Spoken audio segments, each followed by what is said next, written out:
呢個湯十分清甜、清熱潤燥、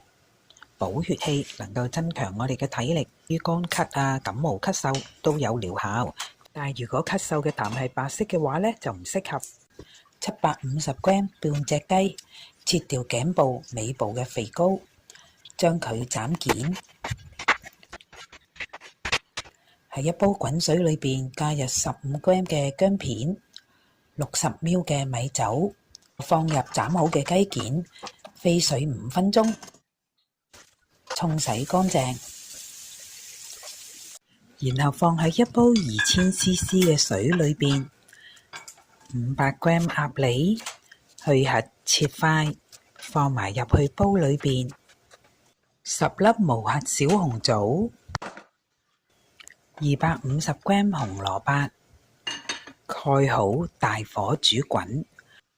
滾起之後攪動一下食材，